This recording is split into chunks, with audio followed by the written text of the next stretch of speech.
Dans mes vidéos, on voit souvent apparaître ma carte du monde. Évidemment, les frontières posent souvent problème. Parfois, il est difficile de savoir où placer un territoire entre un pays et un autre. Tout choix est politique. Je pense que la carte du Maroc est celle qui fait couler le plus d'encre. Par défaut, j'ai tendance à mettre l'entièreté du territoire du Sahara occidental intégré au Maroc. Dans les faits, le Maroc ne contrôle pas l'entièreté du territoire, mais seulement 80%. Il existe une frontière assez floue entre ce qui est réellement contrôlé et ce qui ne l'est pas. Vu que la carte du monde est peu détaillée, j'intègre tout dans un même bloc. Cependant, selon l'ONU, cette occupation est illégale et elle n'est pas reconnue bien qu'effective. C'est toujours difficile de représenter la réalité sur une carte, il existe donc plusieurs cas de figure. Soit on intègre tout le Sahara occidental comme faisant partie du Maroc, dans ce cas on a une vision très marocaine où on ignore l'occupation illégale. Soit on place la frontière effective entre ce qui est réellement contrôlé par le Maroc et ce qui ne l'est pas, le reste étant occupé par la République sahraoui, qui est un État non reconnu par l'ONU. Dans ce cas, on a une vision réaliste.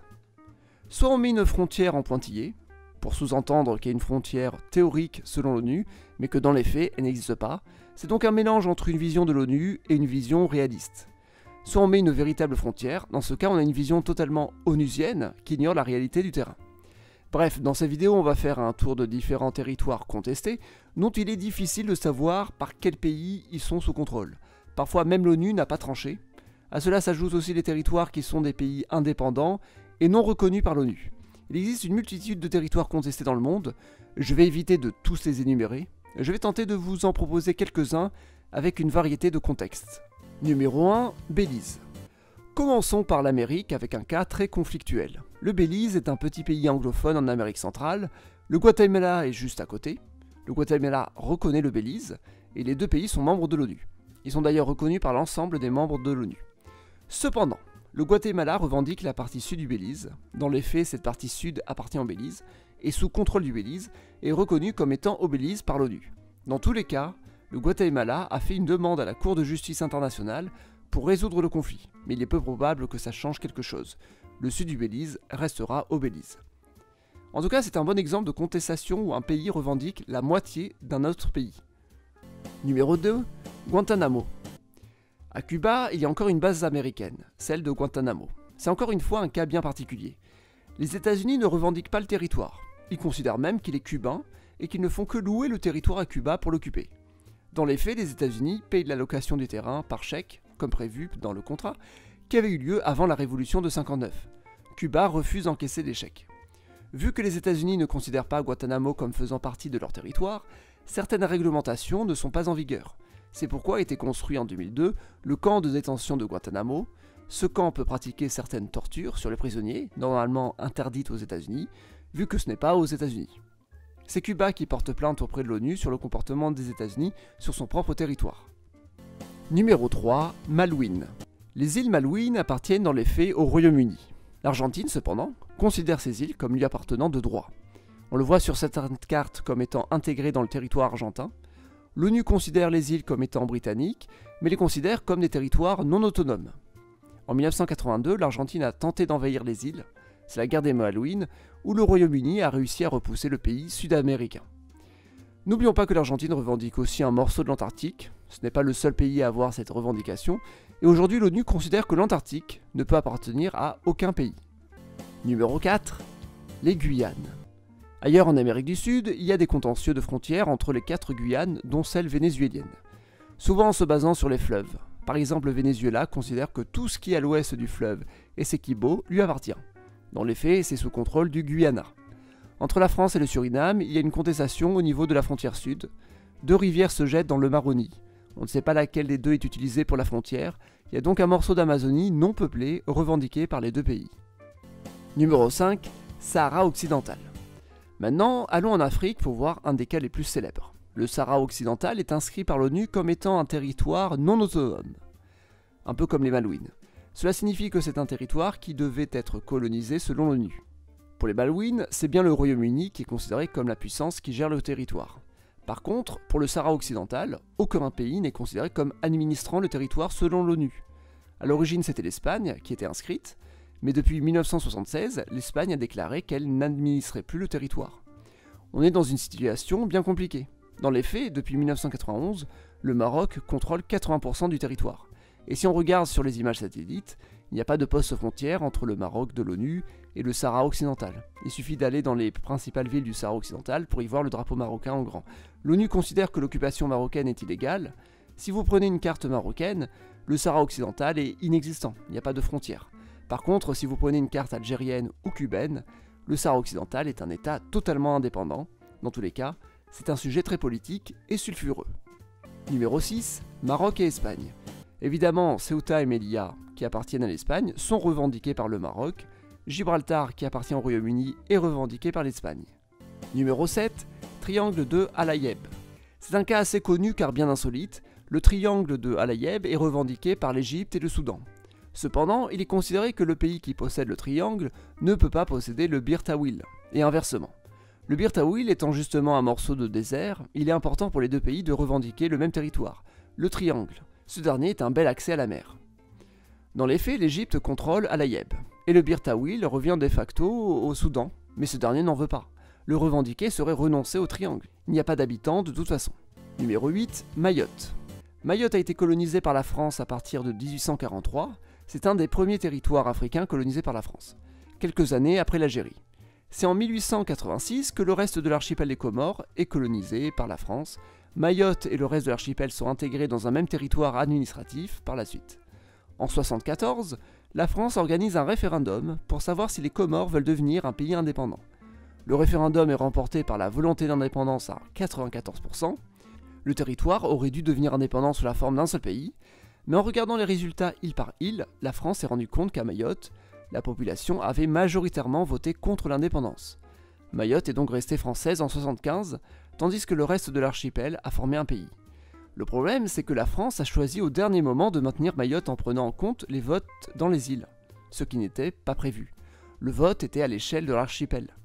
Depuis, l'Union des Comores, devenue un État indépendant, revendique Mayotte comme étant leur 4e île. La France possède pas mal d'îles dans l'océan Indien, qui sont revendiquées par des pays voisins comme l'île Tromelin par l'île Maurice, ou les îles Éparses par Madagascar. Numéro 9, Abu Moussa. Abu Moussa est une île plus proche des Émirats arabes unis continentaux que de l'Iran continental. L'île était sous contrôle britannique à l'époque de la colonisation, mais quand les Britanniques ont quitté les Émirats arabes unis, l'Iran en a profité pour récupérer l'île. Dans les faits, l'Iran contrôle l'île et par la même occasion a un très bon contrôle de l'entrée et la sortie sur le golfe Persique. Numéro 10, Israël. Israël est sûrement le pays avec le plus de problèmes au niveau de ses frontières. Premièrement, le pays n'est pas reconnu par de nombreux autres pays. Ensuite, les problèmes de frontières sont de deux types, celles internes et celles externes. En théorie, la Cisjordanie et la bande de Gaza sont les territoires qui reviennent de droit à l'autorité palestinienne, qui est reconnue comme un État indépendant par la majorité des pays de l'ONU. Mais dans les faits, le pays ne contrôle pas grand-chose, la bande de Gaza est contrôlée par le Hamas et sous blocus israélien et égyptien. Dans les faits, Israël a un contrôle sur ce territoire sans le gouverner. Pour la Cisjordanie, c'est un territoire colonisé petit à petit par Israël. Dans les faits, la majeure partie du territoire est sous contrôle israélien, la Palestine n'ayant quelques petits îlots urbains. Ces derniers sont dépendants de la politique israélienne. À cela s'ajoute le Golan, territoire occupé de facto par Israël, mais qui appartenait à la Syrie avant qu'Israël ne l'annexe en 1967. C'est sûrement un des territoires les plus contestés au monde. Numéro 11, Cachemire. La région du Cachemire est revendiquée par 3 grands pays, Pakistan, Inde et Chine. L'Inde revendique la totalité du Cachemire, la Chine ne revendique qu'une partie, l'Aksai Chin et la vallée de Shaksgam, et ça tombe bien car la Chine contrôle ces 2 territoires. Elle contrôle ce qu'elle revendique, tout va bien pour elle. De plus, le Pakistan reconnaît la Chine sur ses territoires. Le Pakistan, quant à lui, revendique le Jammu et Cachemire, qui est contrôlé par l'Inde et revendique d'autres territoires qu'il contrôle lui-même. Le Pakistan revendique tout simplement les territoires majoritairement musulmans. Dans le Cachemire, la principale rivalité est entre le Pakistan et l'Inde. La Chine détestant l'Inde aussi, elle soutient le Pakistan. Numéro 12, les îles Senkaku. Les îles Senkaku sont des îles revendiquées au premier et au second degré. Le Japon contrôle les îles dans les faits, mais Taïwan revendique les îles. Mais la Chine, qui revendique Taïwan, revendique aussi les îles vu qu'elle revendique Taïwan. C'est un cas où un territoire revendique un territoire qui lui-même revendique un territoire. Notons que la Chine populaire revendique l'entièreté des territoires occupés par Taïwan, mais Taïwan revendique aussi l'entièreté de la Chine continentale. Les deux pays se considérant comme la vraie Chine. Jusqu'au début des années 2000, Taïwan revendiquait même la Mongolie qui appartenait à la Chine par le passé. Numéro 13, île Spratly. Les îles Spratly sont un cas intéressant d'îles très revendiquées. 6 pays veulent ce territoire. Les deux Chines, le Vietnam, les Philippines, le Brunei et la Malaisie. Les îles sont inhabitées mais très stratégiques pour les ressources maritimes. Dans les faits, c'est la loi du plus fort qui prend le dessus, la Chine populaire est donc la plus présente dans ces eaux. Île Hunter.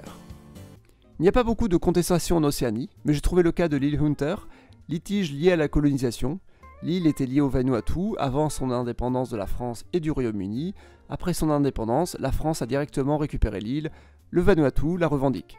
Numéro 15, mer Caspienne. La mer Caspienne n'a pas de frontières bien définies, il y a donc des accords entre les pays sur l'utilisation de cette mer fermée. Numéro 16, Croatie et ses voisins. On termine la vidéo sur l'Europe. En Europe, c'est surtout l'ex-Yougoslavie qui a posé des problèmes de frontières, surtout quand elle n'était pas très nette au temps du fédéralisme. On dénombre 4 cas. Entre la Croatie et la Serbie, c'est le Danube qui fait la frontière depuis le début du XXe siècle. Mais le Danube a changé de tracé depuis, il y a donc des zones revendiquées par les deux pays, et d'autres par aucun des deux. La Croatie a aussi un problème avec la frontière maritime avec la Slovénie, un autre problème qui était inexistant au temps de la Yougoslavie. La Croatie a aussi un problème avec la Bosnie sur un îlot, et aussi avec le Monténégro en ce qui concerne la péninsule de Prevlaka. Numéro 17, Mont Blanc. La France et l'Italie ont un petit litige, c'est pas grand chose, il concerne le sommet du Mont Blanc. Pour la France, le sommet est exclusivement en France. Pour l'Italie, le sommet est entre les deux pays. Je me souviens que ça en avait choqué plus d'un, quand j'avais dit qu'en Italie, le sommet le plus haut est le Mont Blanc. Pourtant c'est le cas. Numéro 18, Crimée. Je termine cette vidéo avec la Crimée, depuis 2014 annexée illégalement par la Russie. Sur mes cartes, j'intègre toujours la Crimée au sein de la Russie quand je présente une carte qui date d'après 2014, car dans les faits, la Crimée est bien russe administrativement depuis cette date. L'ONU ne reconnaît pas la Crimée russe cependant. En ce qui concerne les régions les plus à l'est, il est difficile de savoir qui les contrôle. Ce sont des zones en guerre, il n'y a pas encore de statut revendiqué officiellement ou autre. Pour le moment, je les intègre comme étant ukrainiennes sur les cartes. L'oblast de Donetsk est reconnu comme russe par la Russie depuis 2022, mais en réalité qu'une partie est sous contrôle russe. Et dans tous les cas, l'ONU ne reconnaît pas le changement. Conclusion. Il est toujours difficile de faire une carte. Entre l'ONU qui a une vision très officielle des frontières, et les frontières de la réalité qui marquent des revendications ou des annexions très contestées, il est difficile de faire un choix. C'est d'autant plus compliqué quand on a l'habitude de montrer l'évolution des frontières au fil du temps, à des époques où les revendications étaient différentes, ou avant la création de l'ONU. En tout cas, merci d'avoir vu cette vidéo jusqu'au bout. Si elle vous a plu, mettez un pouce bleu, ou abonnez-vous, et à la prochaine.